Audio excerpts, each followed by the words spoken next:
it's tragedy. Families have tragedies. Things happen, and there was a domino effect of tragedies in my life, and that's really sad. What do you describe the domino effect of what? It's probably something that we should save for next time. Lori Daybell, infamously dubbed the Doomsday Mom, has captivated and horrified the public with her tumultuous journey through the legal system. Her recent interviews paint a portrait of a woman who's adept at reshaping her image to fit the evolving narrative of her life. In her conversation with Keith Morrison, Lori exudes defiance and an unwavering belief in her prophetic visions. We'll fast forward to her sit down with Briana Whitney of True Crime Arizona, and we witness a stark transformation. I think a little insight into what we're going to see in this trial.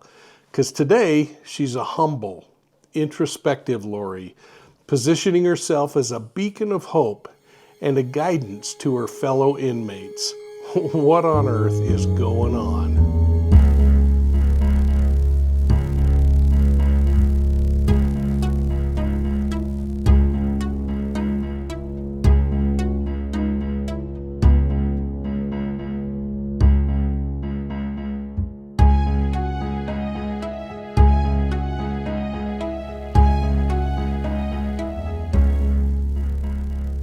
Hey, welcome to Profiling Evil, and thanks so much for subscribing and hitting the like button, giving us a thumbs up, and please share us with your friends.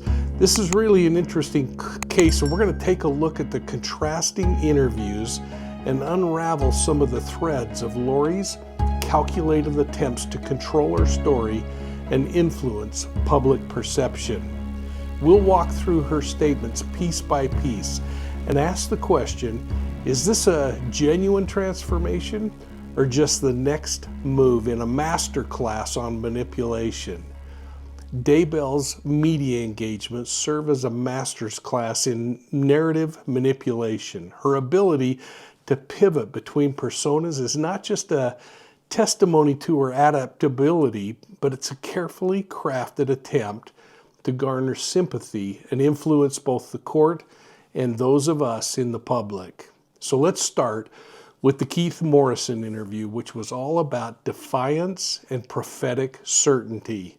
Now, if you think back in that March 2025 interview with Keith Morrison on Dateline, Lori emerged as a combative, almost smug individual.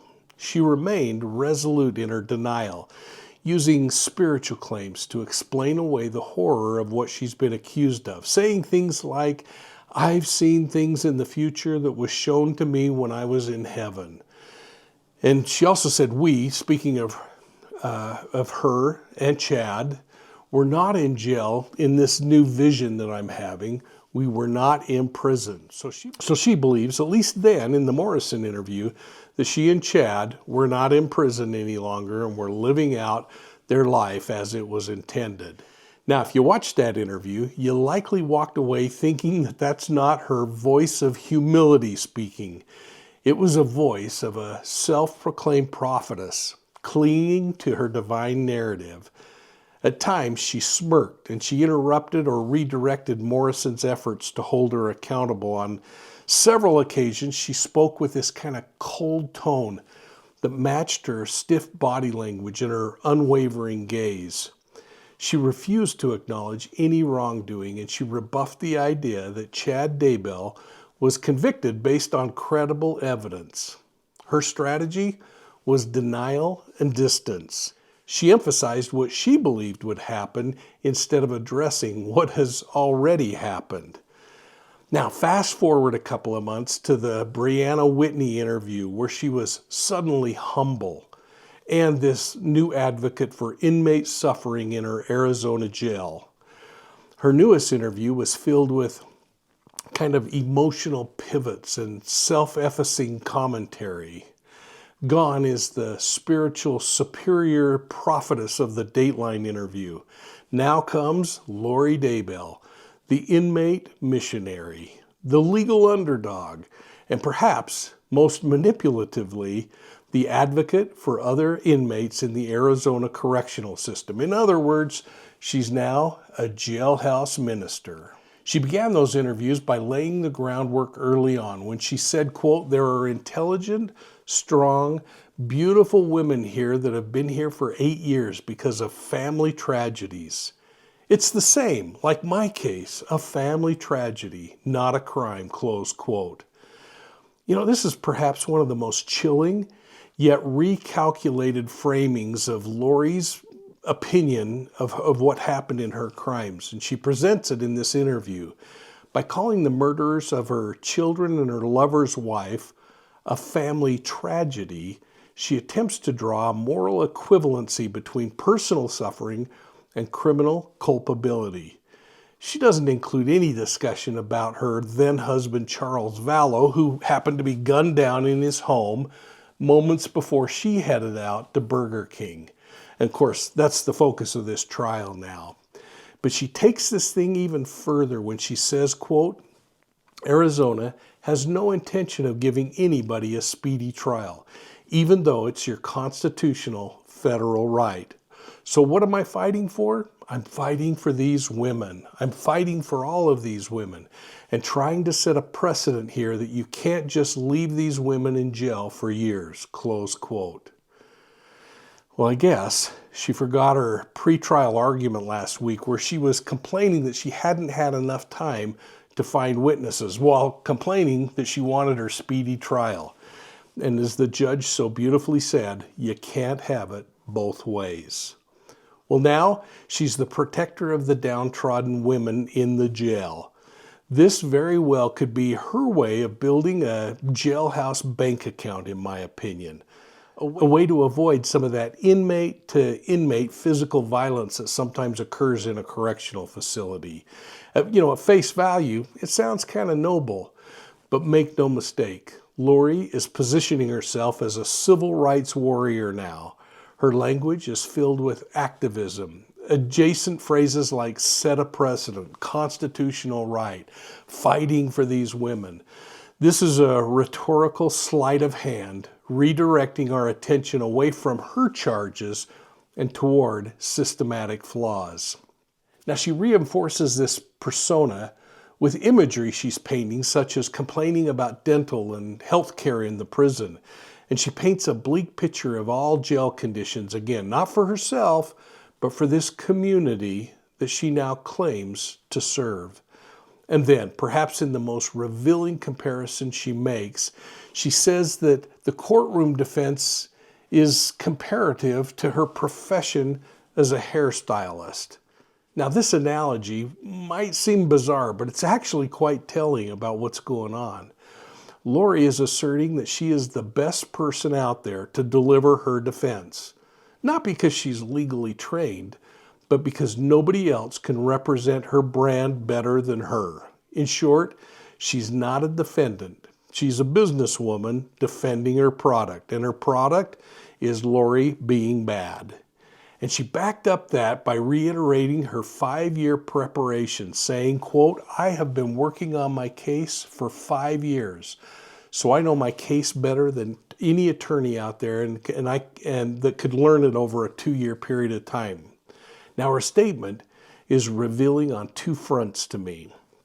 First, it downplays the need for legal expertise, and second, it reinforces this martyr narrative where she utters things such as, "I've done this alone, I've suffered, but now I serve." Well, when the state's witnesses start spilling the beans on why they think Lori Vallow Daybell is guilty of conspiring to kill her husband Charles Vallow, she says she's going to confront the people who stood up and lied about her. That's according to her statement, where she told Briana Whitney, "I want to be able to go and talk to the people that have stood up and lied about me. I get to face them."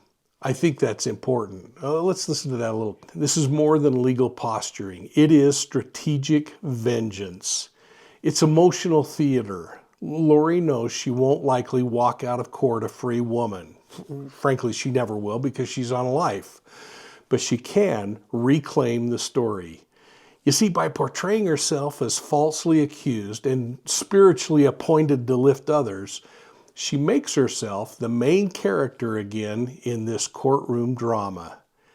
So think back to that Keith Morrison interview. Lori's tone was clipped, dismissive and detached. But with Whitney, she softens. And I hope you caught what I found either theatric or frightening. When she was asked some questions, Daybell would stare off into space, or maybe a spiritual realm, as though she was receiving divine revelation. Her cadence would slow. Her facial expressions softened. It was during one of these revelatory moments that she said, quote, "I'm a people pleaser by nature. I've kind of been, it's just really difficult for me. Well, I want to change this a little bit and suggest that it appeared to me, at least, that she's a people manipulator. This fragile, feminine, and empathetic voice isn't the same person from the Dateline interview. No, this is carefully a rebranded Lori Daybell." Then, during that spiritual exchange, Daybell said one of the creepiest things that I've heard in the interview when she said, quote, "I'm not a fighter. I've been a peacemaker my whole life. I'm a person that loves everybody. I don't like to fight," close quote. I don't think there's so many wrongs in the So system. this, in speaking of the trial, is a challenge for me. She went on to say that speaking about the trial was a challenge, but she has to fight for herself. This is a statement so deeply ironic that it reverberates with this incredibly painful echo, because this is a woman who orchestrated a series of deaths that included the brutal murder of her own children, Tylee Ryan and J.J. Vallow, and the death of Tammy, her lover's wife. A woman who concealed the children's remains and then danced on Hawaiian beaches in a bikini while the nation searched for her kids. And did you happen to catch that part of the interview where Daybell was stopped from talking about her children's death by her attorneys? While this woman may not have listened to them and decided she was going to represent herself in court, she sure followed their counsel about the murders she was convicted of. So to hear her claim she doesn't like to fight and that she's always been a peacemaker is not only misleading, it's grotesque in my opinion. Her actions led to the deaths of those she once called family, her own daughter, her son, her lover's wife, and possibly her husband. I mean, how does such atrocities reconcile with her claim of being a peacemaker? And again, now she's faced with charges of killing her husband, Charles Vallow. And then she'll be facing more charges around Brandon Bedreau. And of course, I don't know what'll ever happen with something like Alex Cox, or more importantly, Joseph Ryan. And therein lies the power of manipulation. Lori Vallow Daybell isn't just rewriting her narrative, she's attempting to overwrite the facts, which leaves us wondering, is Lori going to testify? She says she's keeping her options open. And in my opinion, the hedging is strategic. If things go poorly for her, she can take the stand in a Hail Mary attempt to save things. If things go well, she avoids cross-examination. But her awareness of the legal nuances shows here, because it sounds to me like she thinks she's only going to have to answer questions that she has predetermined. She said, quote, "I would have to write the questions. They can't ask me anything that I don't write," close quote. Well, that ain't so. But now that we're back in the prison, it's important to note that she says that she continues to exercise, and she thinks that she's physically and emotionally up to the task of representing herself in court. And if you caught what she said, she now considers herself a female inmate, fitness coach, and counselor. She told Briana Whitney that she's a mentor, so to speak, inside the jail, stating, "I teach a workout to the girls every day. We laugh together, we cry together, we pray together. Sometimes God needs somebody to go into the trenches, and I think He put me there for that purpose." Listen to this. You can see Lori Vallow Daybell casting herself as the jailhouse missionary. She's not just surviving prison, she's thriving in it. And now she's proselytizing to other inmates, uplifting or destroying their spirits. I mean, what could possibly go wrong with this picture? Now, I think Lori Daybell's new endgame is part of this rebranding that we're seeing. She's trying to soften her public image and humanize herself before an Arizona jury, starting with the public and hoping to put it in front of the people that'll decide her life, hoping that she might preserve her identity as someone with this divine purpose, even though she's behind bars. So here's my question for you. Is this strategy going to work? I hope you'll put your answer down below, because personally, I think it's hard to say at this point, but make no mistake about it. Her humility, her advocacy, and her claims of injustice are not casual. They are strategic. Whether this is a genuine spiritual transformation or a deeply rehearsed manipulation, the outcome of this trial will tell us if the jury bought it. And perhaps the most revealing of all of Lori's own explanation for why she gave this interview and why she remains steadfast in her new role is this. She said, "I love everybody. I'm here for a purpose. I think you know, God put me here in this jail, the worst jail in the country. And I really can't argue it. But he brought me here to help uplift and strengthen these women. And that's what I'm trying to do every day." You got to hear it in her words. Whitney, and she was asked the most important question of all when Briana said, "Did you kill your children?" Lori didn't cry. Lori didn't flinch. Lori didn't deny it. Instead, she leaned in with a slight smile and said, "That's a story for another day." Well, it wasn't just a deflection. It was calculated. It was haunting. And it was vintage Lori Daybell. To the average person, that phrase sounds dismissive, like she's brushing off the murder of her 2 children as if it was a bedtime tale that she's saving for later. But if you've followed Lori Daybell's descent into religious delusion, manipulation, and violence, you know that there's more behind the surface. That moment wasn't spontaneous. It was likely the result of a legal strategy, narcissistic control, and the twisted logic of a woman who still believes she's the hero of her own story. So let's talk strategy first. Lori already knows a murder conviction sits in her books in Idaho. She knows the Arizona charges relating to the conspiracy to kill her first husband, Charles Vallow, are still looming. I suspect her attorney coached her before the interview to not admit to anything. He said probably something to the effect, "Don't play into their hands." And for once, Lori followed the rules. If she had admitted to killing JJ and Tylee directly or indirectly, her response could have been used by prosecutors in the Charles Vallow case. So she didn't say yes, but she didn't say no. Instead, she said the one thing that keeps her options open and her audience curious. She said, "That's a story for another day." Well, that line wasn't just about protecting herself legally. It was also about power. Lori Daybell has always tried to control the narrative. Whether it was the way she portrayed herself as this loving mother while her kids were missing, or the way in which she basked in the attention of the apocalyptic followers who actually believed she was a goddess, someone chosen to usher in the second coming. Lori Vallow has always needed to be the center of the story. And by saying that's a story for another day, she reclaims the spotlight. She casts herself not as a monster, but as a mysterious protagonist, someone who knows the truth but isn't quite ready to reveal it. It's a performance to her.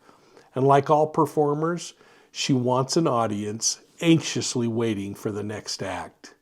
In her mind, the story isn't over. She might be sitting in jail, shackled by conviction and physical chains, but in Lori's world, she's still the storyteller.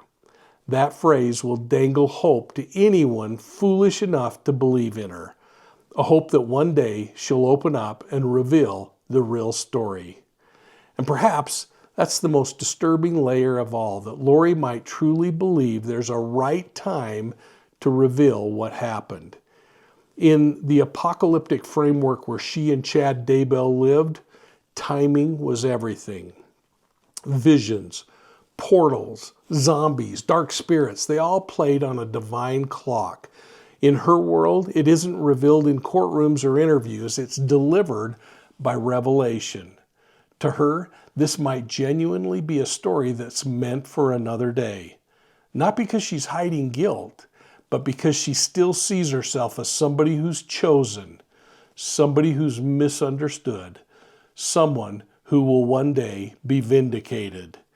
She may have followed her lawyer's advice, but make no mistake about this, Lori Daybell meant every word. She doesn't see herself as guilty. She sees herself as the main character in a drama that's still unfolding. And as long as she keeps talking in riddles, as long as she believes she's holding the final word, then she's in charge. But the truth doesn't need to wait another day. It's already here. And there you have it, folks. Lori isn't just reshaping the story of her past. She's sanctifying her present. According to her, everything she did, the choices, the deaths, the courtroom drama, all of it was orchestrated by design and by divine design. She's not only serving time, she's fulfilling prophecy. To her, prison isn't punishment, it's now her mission field. So thanks for joining me on this deep dive into the psychological transformation and the courtroom strategy of Lori Daybell, according to me. Now, this isn't just a story of a mother accused of murder. It's the story of identity, manipulation, and narrative warfare. And if you found this analysis compelling, make sure to subscribe to Profiling Evil, where we turn insight into understanding, and we try to shine a light on the darkest corners of human behavior. Make sure you're watching for us on Facebook, Instagram, YouTube, and Twitter. And if you like audio podcasts, check out Profiling Evil Podcasts on your favorite podcast platform. Now go over to profilingevil.com and visit our webpage. And while you're there, consider picking up my book, Deceived, an investigative memoir of the Zion Society cult. If you want to know more about cult mentality and recruiting tactics and the way in which cults seem to get away with being evil, then check out that book. I think you'll find it to be very informative, and it will really help you understand what's going on in the Daybell case. Hey, thanks so much for your support of Profiling Evil. We'll see you soon at the next crime scene.